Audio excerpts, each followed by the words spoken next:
Petrol अब 15 रुपए तक और महंगा हो सकता है, ऐसा एक्सपर्ट्स का कहना है। देखिए अभी तो 3-3 रुपए बढ़ा है।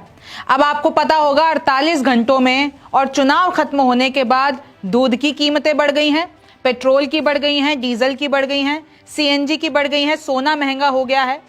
अब सवाल यह है कि कितनी और बढ़ेंगी तेल की कीमतें, कांग्रेस क्यों भड़की है और क्यों मोदी को घेरा जा रहा है। रिमझिम के 5 पॉइंट्स में आसान भाषा में आपको यही समझना है। सबसे पहला, अभी और कितना महंगा होगा पेट्रोल और डीजल। दूसरा देखिए, विपक्ष क्यों बोला कि चुनाव खत्म होते ही वसूली शुरू हो गई है। तीसरा देखिए कि सिर्फ तेल नहीं, आपके लिए अब क्या क्या महंगा हो जाएगा रोजमर्रा की जिंदगी में, ये आपको जानना बेहद जरूरी है और ये वीडियो अंत तक देखना बहुत जरूरी है क्योंकि आपके लिए मैं बहुत ही काम की चीज लेकर आई हूं।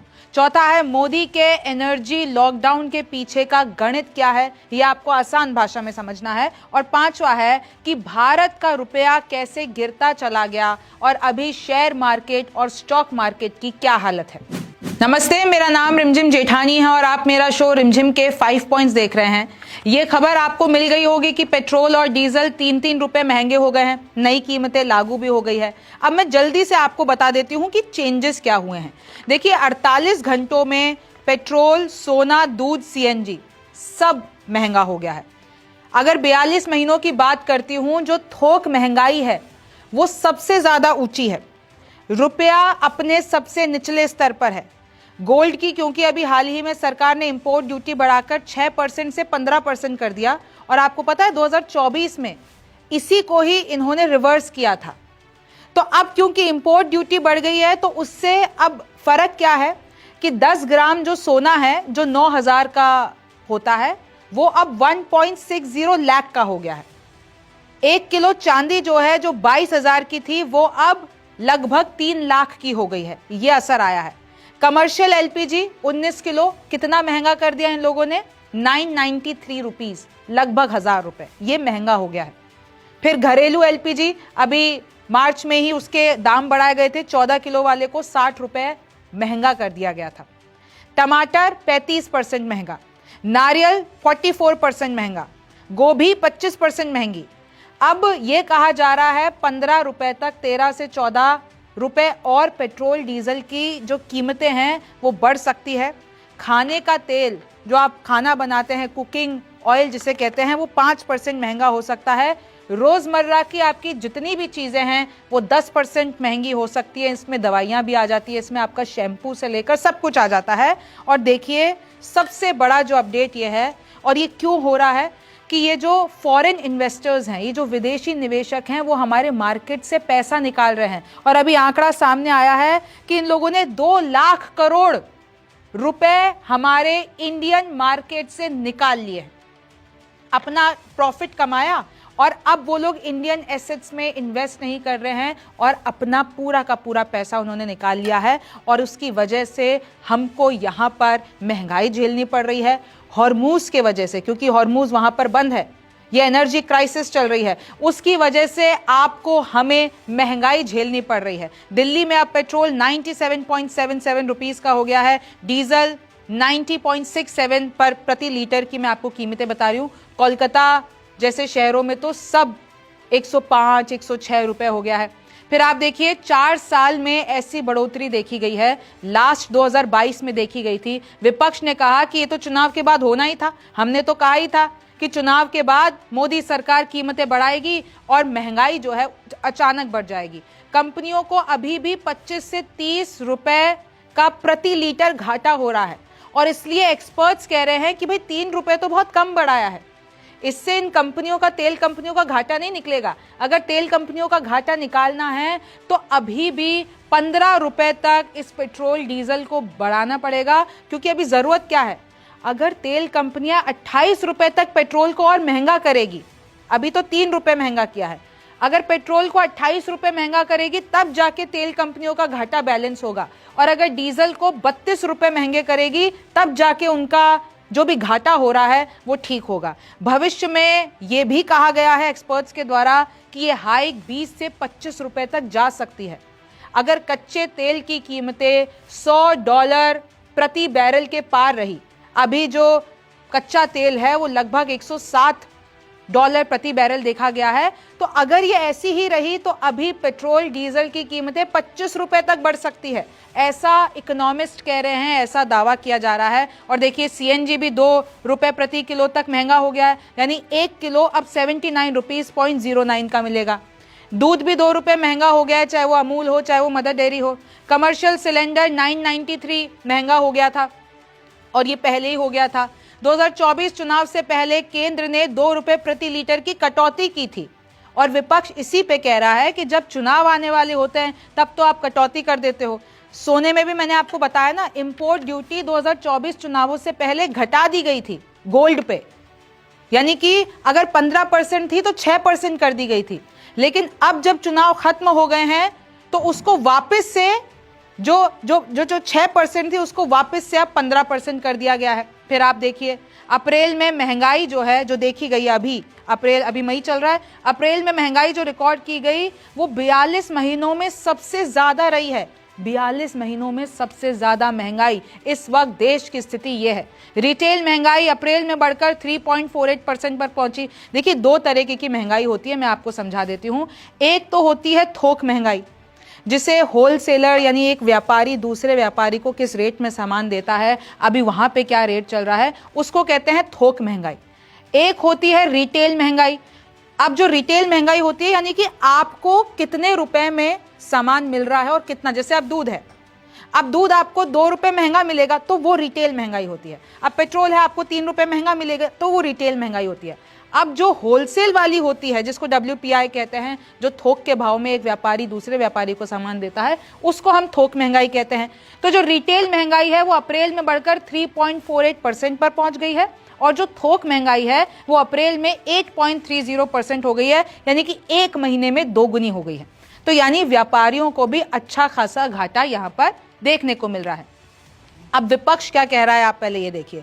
विपक्ष ये कह रहा है कि मोदी सरकार को ऐसा करना ही था, मोदी सरकार देश के हालात को संभाल नहीं पा रही है और जो बोझ है वो आम लोगों पर डाल रही है। इनफैक्ट ये कहा गया है कांग्रेस की तरफ से कि महंगाई मैन मोदी ने आज फिर जनता पर हंटर चलाया है।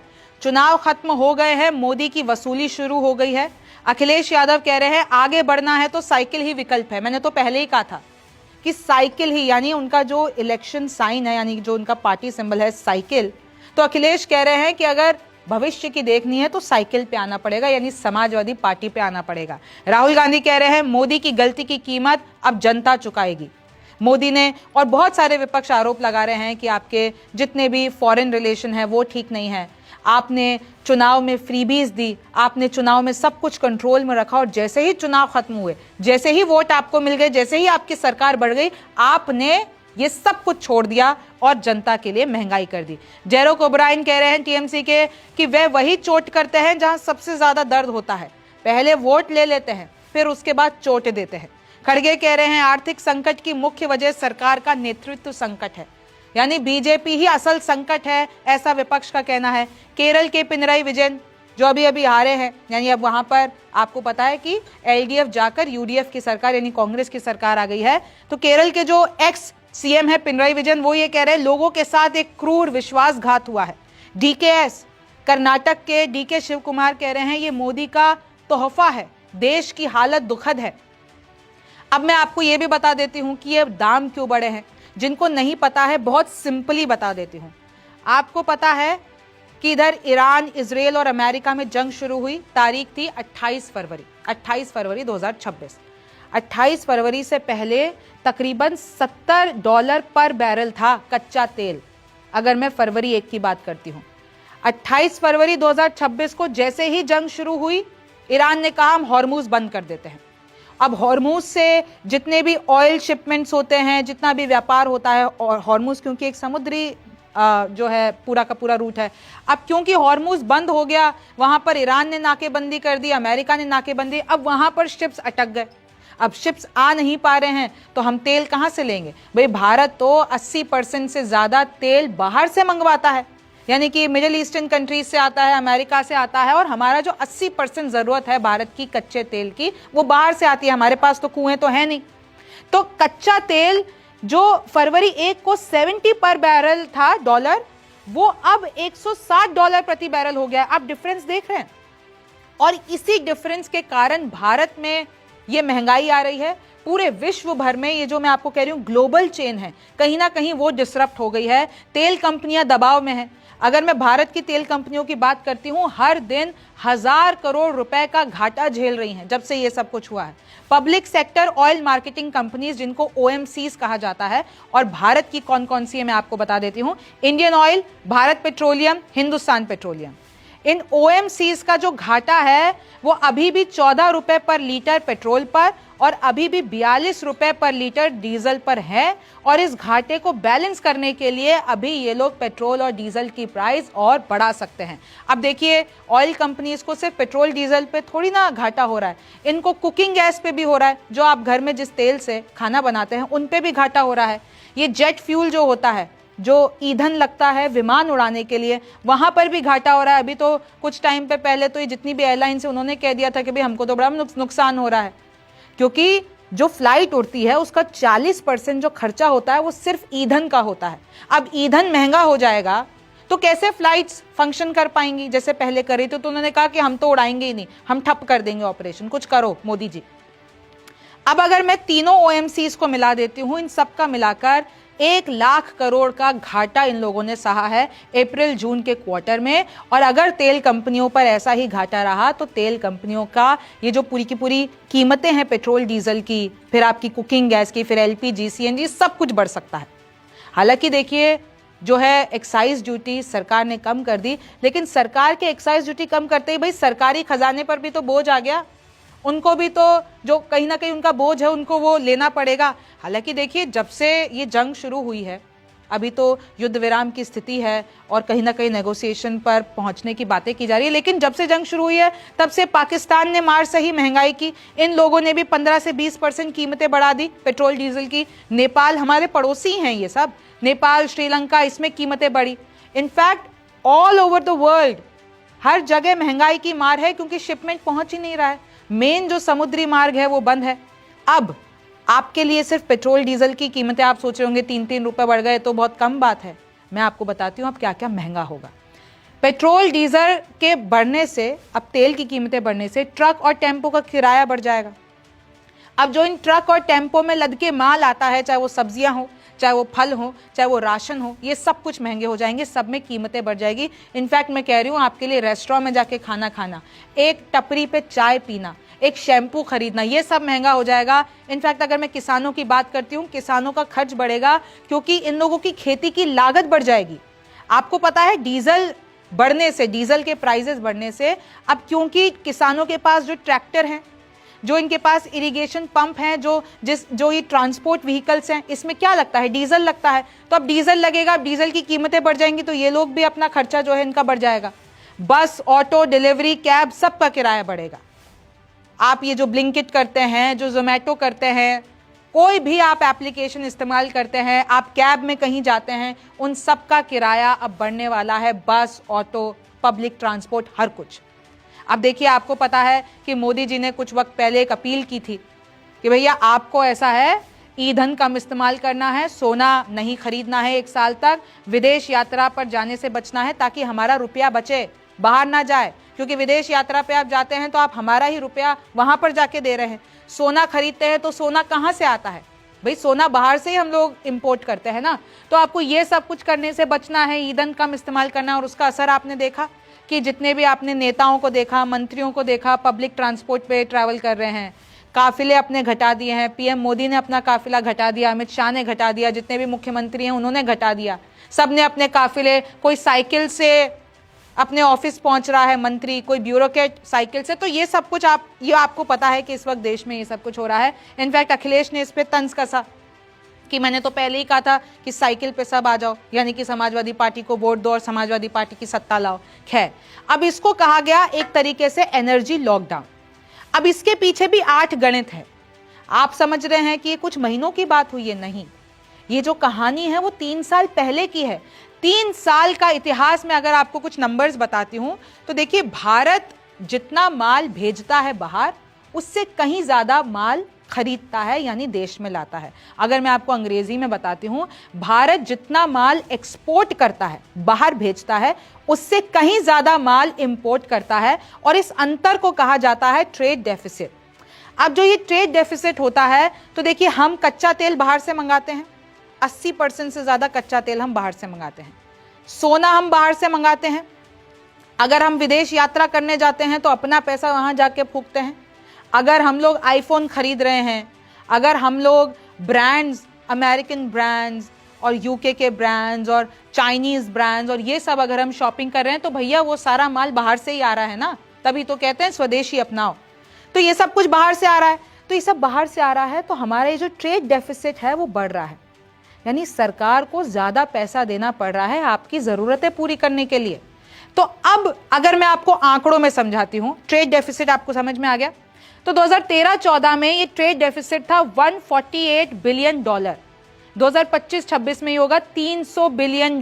आप अंतर देखिए, सोना हम बाहर से इंपोर्ट करते हैं, 2020-21 में हमने $34.6 बिलियन ये आंकड़ा, और 2025-26 में ये $72 बिलियन हो गया है, यानी कि 34 से ये 72 हो गया है। ये मैंने आपको बता दिया सोने का। विदेशी निवेशकों ने भारतीय मार्केट से जमकर पैसा निकाला है, चाहे उसको आपको पता है, ये जो फाइनेंस टर्म्स में FII, FDI, FPI ये सब हम कहते हैं। ये अलग बात है कि जो भी हम सॉफ्टवेयर यहाँ से प्रोवाइड कर रहे हैं और सॉफ्टवेयर बाहर एक्सपोर्ट कर रहे हैं, उससे हमको फ़ायदा हो रहा है। रेमिटेंसेस उसे कहते हैं कि जो हमारे भारतीय लोग जो बाहर काम कर रहे हैं और फिर वहाँ से पैसा भारत में भेजते हैं, उसको कहते हैं रेमिटेंसेस, उससे भारत को फ़ायदा होता है।